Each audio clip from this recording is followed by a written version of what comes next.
आज हम सरसों का साग बनाएंगे विलेज स्टाइल में, जैसे गांव में बनता है।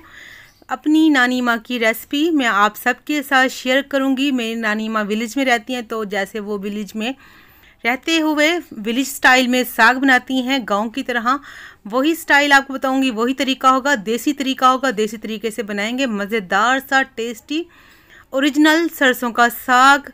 इंशाल्लाह आपको ये मेरी रेसिपी देखने के बाद कोई भी दोबारा कोई आप रेसिपी नहीं देखेंगे। इसमें हर चीज़ डिटेल में बताऊंगी, कौन कौन सी चीज़ें कितनी कितनी डलती हैं, कितना आपको जो है साग चाहिए, कितनी पालक, सब कुछ बताऊंगी। अस्सलाम वालेकुम, मैं हूँ ज़ारा। कैसे हैं आप सब? अल्लाह पाक से दुआ है अल्लाह पाक मेरे प्यारे प्यारे व्यूवर्स को हमेशा अपने घरों में अस्तर मुस्कुराते रखे।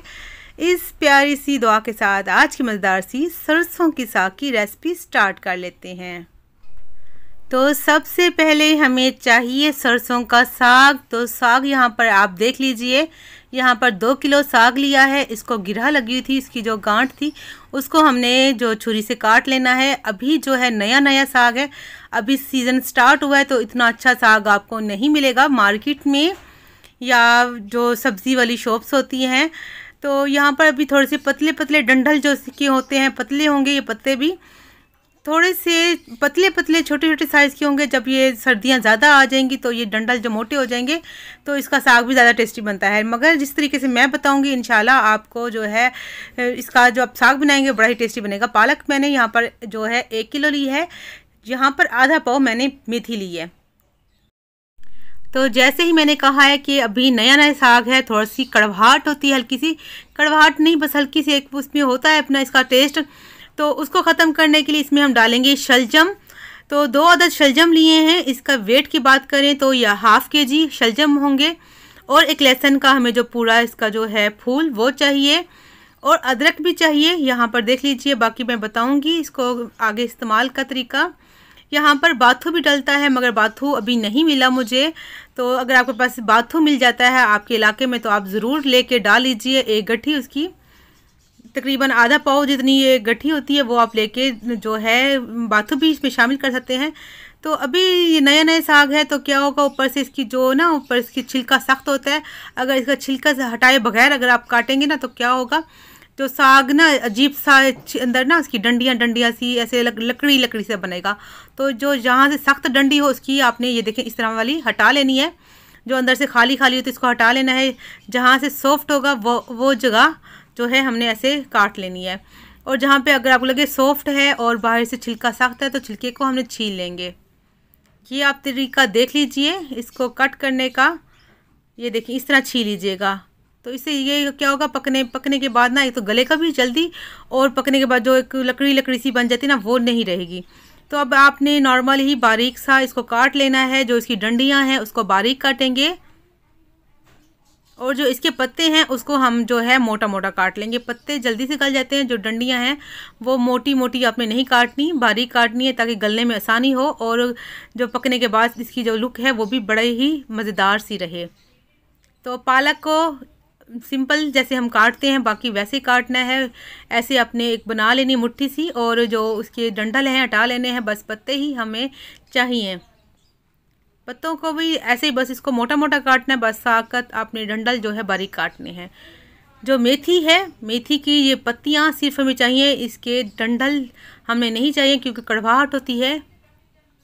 तो इसकी सारी पत्तियां इस तरह तोड़ लूँगी। सारा साग काट लेती हूँ। सारा काटने के बाद फिर मैं आपको दिखाती हूँ। तो अपने वीडियो के साथ साथ रहना है, वीडियो स्किप नहीं करनी। तो माशाल्लाह से सारा साग मैंने कट कर लिया है। पालक भी काट ली है, साग भी काटा है, मेथी भी इस तरह इसकी पत्तियां अलहदा कर ली हैं। और शलजम को छील के ऐसे ही बस मोटा मोटा रफली सा हमने इसको कट कर लेना है। अब इस बारी है साग को धोने की। साग में मट्टी होती है, तो आपने 4 से 5 दफ़ा खुले बर्तन में डाल के इसको अच्छे से धो लेना है। और यहाँ पर लहसुन को भी छील लिया है, अदरक को भी मैंने कट कर लिया है, हरी मिर्चें चाहिए यहाँ पर। और यहाँ पर 4 से 5 अदद मैंने जो गोल लाल मिर्च होती है ना तड़के वाली, जिसको कश्मीरी दरा मिर्च भी बोली जाती है, ये वो ले ली है। तो इससे टेस्ट बड़ा ही अच्छा आता है, आप ज़रूर डालिएगा। एक दफ़ा लहसुन थोड़ा सा साइड पे कर लेंगे आधा, और 2 जो रेड वाली मिर्चें हैं ना उनको अलहदा कर लेंगे। ये आगे रेसिपी में इस्तेमाल करेंगे लास्ट में। बाकी की जो है मिर्चें चीज़ें जो हैं जितनी सारी चीज़ें वो हम साग में जो है डालेंगे। अब आपने एक बड़ा सा बर्तन ले लेना है, खुला सा, उसमें साग डाल देना थोड़ा थोड़ा करके। तो आप खुला पानी डाल के 4 से 5 दफ़ा धो लीजिएगा नल के नीचे। मैं बस तरीका बता रही हूँ, फिर मैं भी जाकर खुले पानी से इसको धो लूँगी। तो साग को मैंने धो लिया है, पालक को भी, शलजम को भी, सारी चीज़ों को तकरीबन धो लिया है मैंने। एक कढ़ाई ले लेंगे या कोई भी बर्तन देख लीजिएगा, जितने आपके पास साग हो उसी हिसाब से बड़ा सा बर्तन ले लेना है। अब साग डालेंगे, पालक डालेंगे, अब मेथी भी साथ में डाल देंगे, और शलजम को धो के मैं रखा था वो भी सारा शलजम डाल दूँगी। शलजम लाजमी डालिएगा, अगर शलजम नहीं डालना चाहते तो मूली भी डाल सकते हैं, तो बड़ा ही अच्छा टेस्ट आएगा। शलजम डालने से बहुत ज़्यादा मज़े का टेस्ट बनता है, विलेज में ऐसे ही बना जाता है। लहसुन भी डाल देंगे, हरी मिर्चें भी डाल दिए, अदरक भी, बाकी जो चीज़ें हैं मैं दिखाई हैं उसको हम साइड पर रख देंगे, वो आगे चल के रेसिपी में इस्तेमाल करेंगे। अगर आपको लगे साग ज़्यादा है, हाथ की मदद से प्रेस करके थोड़ा नीचे कर लीजिएगा। 2 खाने के चम्मच नमक डालेंगे, नमक जो अपने टेस्ट के मुताबिक भी सेट कर सकते हैं, कम ज़्यादा कर सकते हैं। अब यहाँ पर सबसे अहम ज़रूरी जो स्टेप वो ये है कि पानी कितना डालना है। बहुत सारे लोग पानी ज़्यादा डाल देते हैं जो सही नहीं होता। तो यहाँ पर 2.5 गिलास हमने पानी डाला है, 2.5 गिलास हमने पानी डाला है।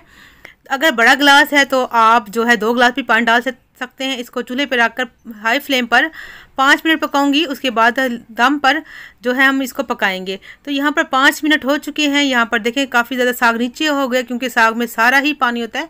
तो जैसे हाई फ्लेम पर आप इसको 5 मिनट रखेंगे, ये जो है काफ़ी ज़्यादा नीचे हो जाएगा। अब यहाँ पर आप इसको ज़रा सा हिला लीजिए, ऊपर नीचे कर लीजिए, सारी चीज़ें अच्छे से जो है थोड़ी सी जो है मिक्स हो जाएं। तो अब इसको आपने पकाना है दोबारा से ढककर तकरीबन 45 मिनट। बीच बीच में आप चेक भी करती रहेंगे कि कहीं पानी खुश्क तो नहीं हो गया। फ्लेम को आपने जो है लो टू मीडियम ही रखना है, ज़्यादा लो भी नहीं करना और ज़्यादा हाई भी नहीं करना।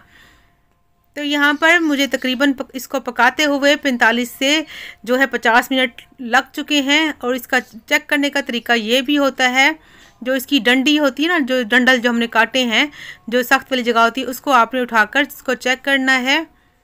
अगर जो इसका जो डंडल है अगर सॉफ्ट हो जाता है, हाथ की मदद से मैश हो जाता है, तो ये गल चुका है। अगर नहीं तो फिर आप इसको दोबारा भी पका सकते हैं। तो ज़्यादा से ज़्यादा इसका 1 घंटा भी टाइम लग सकता है। अभी पानी भी है तो इसको मैं क्या करूँगी, इसको दोबारा से ढककर पकाऊंगी। तो यहाँ पर चेक भी करा देती हूँ ताकि आपको पता चल जाए कि इसका चेक करने का तरीका क्या है। एक डंडल, इसका जो डंडी सी उठाई हमने, देखें हाथ की मदद से आपने प्रेस करना है। अगर आसानी से प्रेस होता है तो बस ये गल चुका है। मगर इसमें थोड़ा सा पानी है, तो हम क्या करेंगे, ज़रा सा मैं इसकी फ्लेम को हाई करके 10 मिनट मज़ीद पकाऊँगी, फिर मैं दिखाती हूँ। तो यहाँ पर माशाल्लाह से 10 मिनट कंप्लीट हो चुके हैं। तो चेक कर लेते हैं। यहाँ पर पानी जो है काफ़ी ज़्यादा जो खुश्क हो चुका है, बस हल्का फुल्का जो रहता है। तो इसको आपने क्या करना है, इसमें अब डालेंगे हम बेसन। यहाँ पर 4 से 5 चम्मच यहाँ पर बेसन डाल दूँगी भरकर, बड़े वाले खाने वाले चम्मच हैं। तो बेसन डालने से क्या होगा, एक जो पानी छोड़ता है साग पकने के बाद, साग लहदा होता है, पानी लहदा होता है, वो नहीं होगा। तो यहाँ पर मैं बेसन का मैंने डाल दिया है। अब इसको घोटने के लिए आपको चाहिए एक घोटना, लकड़ी का घोटना, जो तकरीबन सबके घर में ही होता है। अगर नहीं तो अगर आप इसको साग को थोड़ा सा ठंडा कर लीजिए, फिर आप जूसर मशीन जो ब्लेंडर जग होता है उसमें भी डाल सकते हैं, चॉपर में भी चॉप कर सकते हैं, या हैंड ब्लेंडर अगर है तो इलेक्ट्रिक जो बीटर होता है आप उससे भी इसको जो है ग्राइंड कर सकते हैं। तो यहाँ पर मैं जो है मंधानी जिसको बोलते हैं घोटना, उसे घोट लूँगी। अगर आप अकेले नहीं कर सकते तो किसी की मदद भी ले सकते हैं। 2 बंदे मिलकर इसको घोटा लगाएंगे तो बड़े ही जल्दी ये घुट जाएगा, बड़ा ही मुलायम सा साग तैयार हो जाएगा, सारी चीज़ें अच्छे से मैश हो जाएंगी। तो साग यहाँ पर अच्छे से मैश हो चुका है, सब चीज़ें ख़त्म हो चुकी हैं, हरी मिर्चें, अदरक, लहसुन सब कुछ ही यहाँ पर जो है बिल्कुल पिस चुका है, बिल्कुल अच्छा सा हो चुका है। इसको खड़ा खड़ा रखना है, बिल्कुल ही मेहंदी की तरह बिल्कुल पीस नहीं लेना। तो अगर जूसर में भी अगर आप ब्लेंडर में बना रहे हैं तो हल्का सा इसको खड़ा खड़ा ही आपने जो है साग को तैयार करना है, फिर इसका अच्छा टेस्ट आता है। तो देसी तरीका था यही, हम इसी तरीके विलेज में बनाते हैं। तो यहाँ पर साग हमारा तैयार हो चुका है, इसको मैंने पका भी लिया है 5 मिनट बेसन डालने के बाद। तो इसको हटा लूँगी। अब एक मैं जो है बर्तन ले लूँगी, इसमें डालूँगी देसी घी थोड़ा सा। अगर आप इसमें बटर डालना चाहें, जो मक्खन होता है देसी, वो भी डाल सकते हैं। यहाँ पर लहसुन जो साइड पर रखा था बारीक काट लिया वो भी इसमें डाल दूँगी। हरी मिर्चें जो रेड वाली जो मिर्चें थी रखी थी उसको भी बारीक कट करके वो भी डाल देंगे, बड़ा ही अच्छा टेस्ट आता है, लुक भी बड़ा ही अच्छा जो आता है। तो हल्का सा इसको जो है इसका जो सुनहरा कलर आएगा, ज़्यादा ब्राउन नहीं करना। तो इसमें हम डाल देंगे ज़ीरा, सफ़ेद ज़ीरा डालेंगे। सफ़ेद ज़ीरा डालने से बड़ा ही अच्छा टेस्ट आता है। आप यकीन माने एक दफ़ा ज़रूर डाल के, जब आप तड़के में डालेंगे ज़ीरा तो आप हमेशा इसी तरीके से ही तड़का लगाएंगे। ये बड़ा ही अच्छा सा तरीका है साग को तड़का लगाने का। आप साग जितना आपको चाहिए तो आप डाल लीजिए। मैं 4 से 5 जो है ये जो चम्मच डाल लूँगी, बस मुझे इतना ही चाहिए था। साग ऊपर से जो है हरा धनिया बारीक काट के धुला हुआ वो भी डाल देंगे। तो साग यहाँ पर तैयार है। अब इसको 2 से 3 मिनट बस पकाऊंगी, ज़्यादा नहीं हिलाऊंगी, बस हल्का सा हिलाऊंगी और साग यहाँ पर हमारा माशाल्लाह से तैयार है। अब आप इसको गंदम की रोटी से खाएं या अगर पराठे से खाना चाहें या अगर मकाई की रोटी से खाना चाहें, वो आपकी अपनी चॉइस है। मेरे पास अभी मकाई काटा नहीं था, मैंने घर की रोटी से जो है इसको खाएंगे, मगर बड़ा ही मज़ेदार सा बना है माशाल्लाह से। तो अगर वीडियो को देखते देखते यहाँ तक पहुँच चुकी हैं, इसका मतलब है आपको मेरी जो रेसिपी अच्छी लगी है। तो आप सबसे रिक्वेस्ट है प्लीज़ चैनल को सब्सक्राइब कर दीजिए, साथ में बेल आइकन का बटन हो तो उसे भी प्रेस कीजिएगा ताकि वीडियो का नोटिफिकेशन आपको सबसे पहले मिले। और वीडियो को लाइक करना भूल जाते हैं, वीडियो को लाइक कर दीजिएगा, प्यारे से कमेंट कीजिएगा। मेरी तरफ से अल्लाह हाफिज़।